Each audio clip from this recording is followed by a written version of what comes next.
I am not what happened to me, I am what I choose to become. Carl Jung. The shadow of control begins in the unnoticed. It hides in the nods we give when we mean no. It lingers in the silence when we want to speak. It is in the compromise of our truth for acceptance, for peace, for fear. But what if you could rise beyond that? What if you could walk into the world no longer at the mercy of others, free, grounded, untouchable by manipulation? Carl Jung did not speak in riddles, but in mirrors. His philosophy is not merely about understanding the world, but about mastering yourself. And to master yourself, young man, is to be ungovernable by the chaos around you. Jung believed that our lives are governed not by fate nor by others, but by the unconscious forces we refuse to confront. Until you make the unconscious conscious, it will direct your life and you will call it fate. This is the first secret. If you want no one to control you again, you must first take back control from your own shadow. What is the shadow? It is the part of yourself that you hide, deny, or ignore. It is your anger, your fear, your unspoken desires. But it is also your strength. The man who has not integrated his shadow will always be vulnerable. Because anyone who threatens to expose it, to touch that wound, will own him. Think about it. Have you ever been called weak, emotional, or not good enough? And suddenly you did what you didn't want to do. You complied. You submitted. Not because the other was strong, but because your shadow reacted. This is how the world controls those who have not done the inner work. Jung's answer is not repression. It is integration. He wrote, "One does not become enlightened by imagining figures of light, but by making the darkness conscious. You do not become untouchable by pretending to be fearless. You become untouchable by confronting your fears, understanding them and walking through them until they no longer own you." Nietzsche, who deeply influenced Jung, said, "He who fights with monsters should look to it that he himself does not become a monster. And if you gaze long into an abyss, the abyss also gazes into you." Jung took this further. He said, "Gaze into the abyss, but learn its name. Know its voice. Then you will not fear it again." So here is your task. Observe yourself in your daily life. When you feel anger, don't suppress it. Study it. Ask, what made me react? When someone pressures you into something, pause and ask, what am I afraid of losing if I say no? This is the beginning of inner sovereignty, and sovereignty is the opposite of being controlled. Jung also taught that individuation, the process of becoming your true self, is the ultimate goal of life. To individuate is to separate from the herd, from the roles that society gives you. It is not rebellion, it is realization. You are not your job. You are not your family's expectations. You are not your trauma. You are not the version of you that others need you to be. You are what remains when all masks fall away. And once you reach that state, once you know who you are, not who you were told to be, then no one, no force, no manipulation can touch you, because they cannot reach the man who stands in his own center. Let me speak to you directly, young man. Every day you are being pulled. Social media tells you how to look, what to want, who to be. Friends pull you in one direction, lovers in another. Even your own thoughts sometimes betray you. But stop. Just for 1 hour a day, unplug, sit in silence. Journal your thoughts. Observe your reactions. Practice saying no when your instinct says no. You don't have to explain it. You don't have to justify it. Your no is a boundary, and every boundary drawn in awareness is a piece of yourself reclaimed. As Marcus Aurelius wrote, you have power over your mind, not outside events. Realize this, and you will find strength. This is your practice. Observe, reflect, respond, not react, and above all, choose. Because the path to freedom is the path of choice. Every time you choose consciously, you are no longer being controlled. You are controlling your own destiny. As we go deeper, remember this. Jung never promised that the path would be easy, but he did promise that it would be yours. The journey toward inner freedom begins with discomfort. Carl Jung knew this well. He wrote, "There is no coming to consciousness without pain." And why should there be? To become the man who cannot be controlled, you must first confront the parts of you that always have been. The truth is, most people live like passengers in a vehicle they've never learned to drive. They react to the world instead of shaping it. They bend under the weight of expectation, seeking approval like a thirsty man chasing a mirage. But Jung reminds us that your visions will become clear only when you can look into your own heart. Who looks outside dreams, who looks inside awakes. So awaken. Do not ask the world to stop pressing in. Ask yourself why you keep stepping back. In your day-to-day life, this means paying attention to every time you feel resentment. Resentment is the clue that you have abandoned yourself. Again. Maybe you said yes when you meant no. Maybe you avoided conflict by betraying your truth. These may seem like small compromises, but each one is a silent surrender. And control, real control, is claimed not in grand gestures, but in those quiet, invisible moments. The man who knows himself cannot be manipulated. The man who respects his boundaries cannot be coerced. The man who walks with awareness does not stumble in the dark. But this requires work. It requires the willingness to be unpopular, to be alone sometimes, to choose the path of integrity over the path of comfort. As Jean-Paul Sartre said, freedom is what you do with what's been done to you. That is the essence of Jung's teaching. No matter what shaped you, no matter who tried to mold or break you, you can reclaim your will. But to do so, you must face the inner tyrant, the critic within, the one who tells you you're not enough. That voice was not born in you. It was planted, perhaps by a father who never praised you, a teacher who doubted you, a society that told you what a real man should be. That voice still echoes in the corridors of your mind, pretending to be you, but it is not. You must silence it, not by ignoring it, but by naming it. Try this. The next time you feel fear holding you back, speak it aloud. This fear is not mine, it was given to me. The moment you name the voice, you weaken its grip. Jung would say, you are bringing the unconscious into the light. That is how the chains fall. Let's be real. In your everyday life, people will try to control you. Not always out of malice, sometimes from their own fear. A friend might guilt you into doing something. A partner may expect you to shrink to make them feel secure. Even in your workplace, there will be pressure to conform. In those moments, remember this.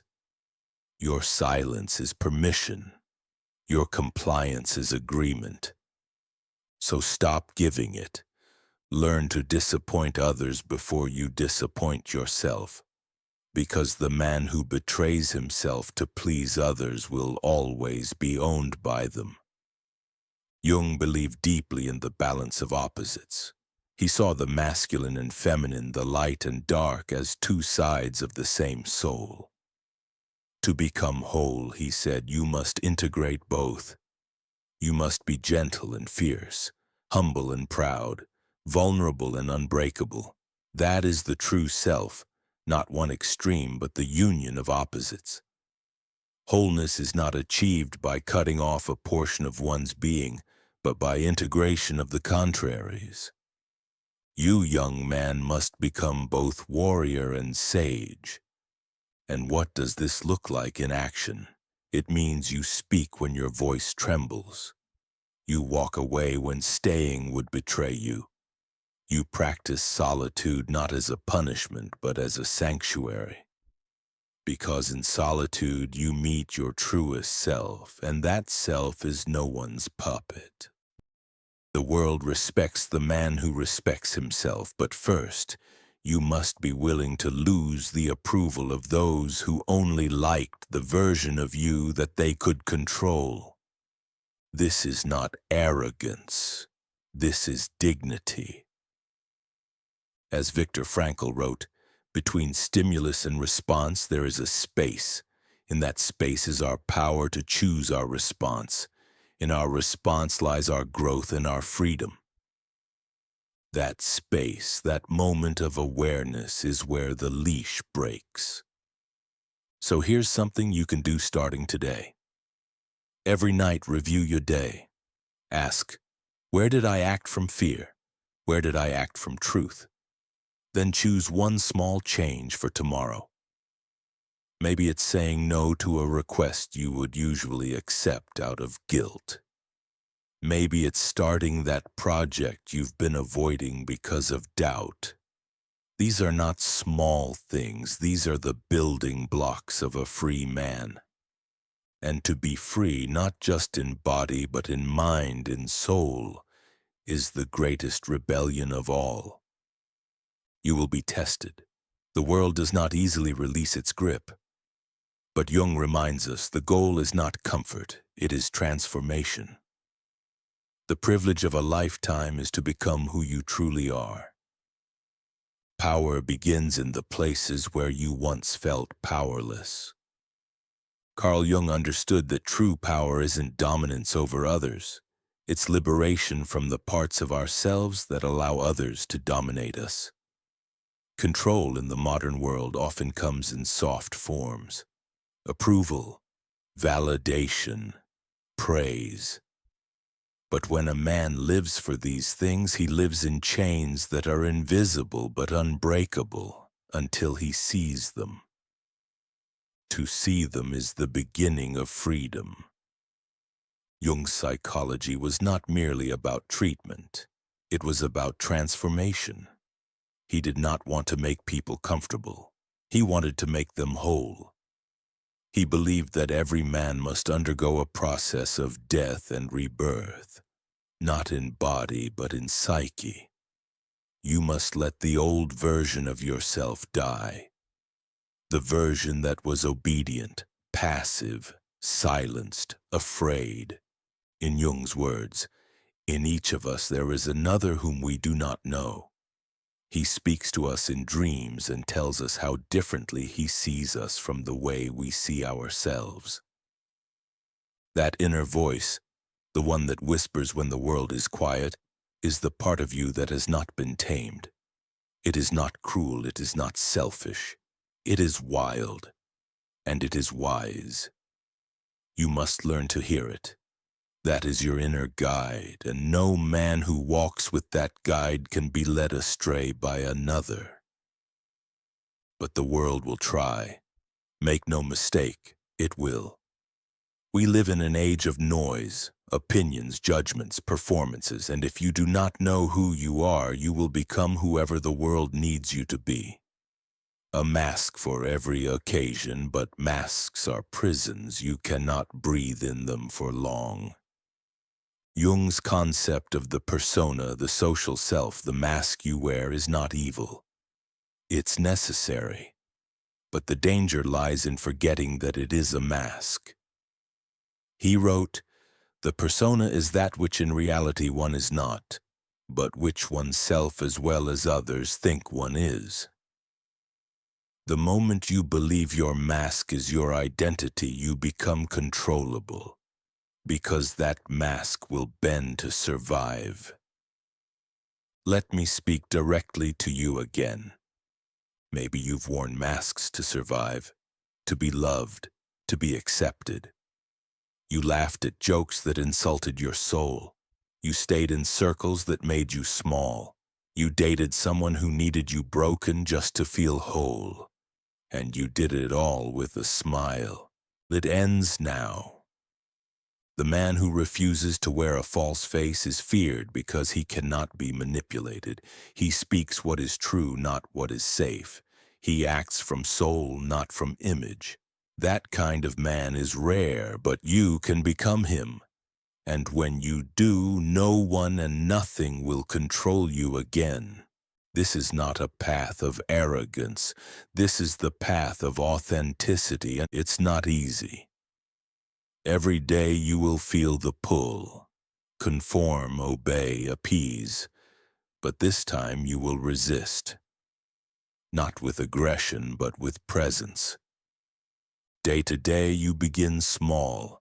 When someone asks something of you, pause. Ask yourself, is this aligned with who I am becoming? If the answer is no, decline, not rudely, simply, without guilt. You don't owe people versions of yourself that you've outgrown, and you will outgrow many things on this path. Old habits, false friendships, borrowed beliefs. Let them fall. Jung would call this the process of individuation, where you become not what the world has made you, but what your inner truth demands of you. As Carl Rogers, a postmodern humanist, echoed, the curious paradox is that when I accept myself just as I am, then I can change. You must accept all of you, the broken, the brilliant, the bitter, the beautiful. Only then can you evolve beyond the reach of control. The world controls men through shame, through the fear of being called too much, too emotional, too intense, too soft, so men shrink. But Jung's voice cuts through that noise. Shame is a soul-eating emotion, he warned. And he was right. A shamed man is a silenced man, but a man who walks with his shame and says, "This too is me," becomes indomitable. The process of inner liberation is not a straight line. You will relapse, you will forget.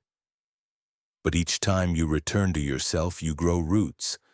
And a man with roots cannot be uprooted by storms. He bends but does not break. Now listen to this carefully. You don't need to raise your voice to become powerful. You don't need to dominate to be respected. You need only to stand in the quiet certainty of who you are and refuse to move when the world pushes.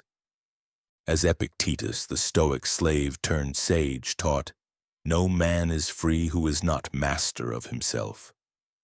This is mastery. Not over others, but over your reactions, your cravings, your illusions. Begin with your breath, with your posture, with the way you speak. Does your voice tremble when you express a need? Does your body fold when challenged? Practice holding your space, mentally, emotionally, physically. You are training not just your will, but your presence. You are becoming the man no one can push, no one can shame, no one can own. This is not a performance. It is not for applause. It is for you, and only you. Carl Jung saw that the path to freedom often looks like madness to the world. The man who walks away from conformity, who breaks the mold, who refuses to be tamed, he will be misunderstood, judged, laughed at. But this is the necessary fire that purifies the soul from the need for validation. He wrote, A man who has not passed through the inferno of his passions has never overcome them. You must pass through the inferno. You must burn. Let your illusions burn. Let your false identities burn. Let every part of you that once begged for approval dissolve in that fire, because on the other side of the fire is not destruction, it is clarity. Let's be honest. Most of your life you've been trained to be manageable. Schools want obedience, jobs want conformity, relationships want reliability. No one ever taught you how to be dangerous in the best sense of the word. To be wild, to be sovereign, to be spiritually awake. Jung's philosophy does not aim to tame men, it aims to unleash them. He often spoke of the shadow, the hidden, suppressed part of ourselves that contains all the traits we deny: anger, desire, ambition, power. Society tells young men to suppress those energies, to be nice, to be agreeable. But Jung warned, what you suppress controls you. Until you make the unconscious conscious, it will direct your life and you will call it fate. If you feel controlled by life, ask yourself, what part of me have I disowned?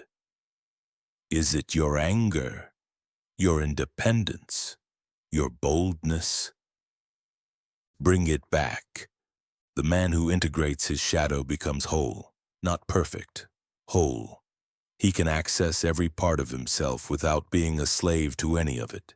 He is fierce, but not reckless. Assertive, but not cruel. Emotional, but not weak. This is what young men must learn.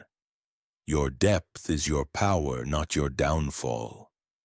They reach back into childhood where the voice of your parents still whispers, "Be good." They stretch into the present where every screen you look at tells you what to buy, who to be, how to feel. You must begin cutting those strings one by one. Start with silence. Silence is the forge where the true self is sharpened.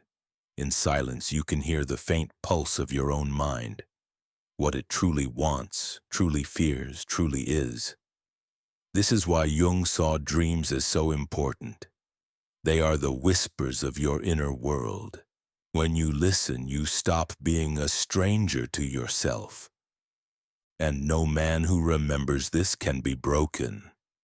So when the world comes to bind you again, as it will, when it tries to define you, limit you, own you, remember this path. Remember your shadow. Remember your silence. Remember your fire. And with a calm, steady heart say, no one and nothing will control me again.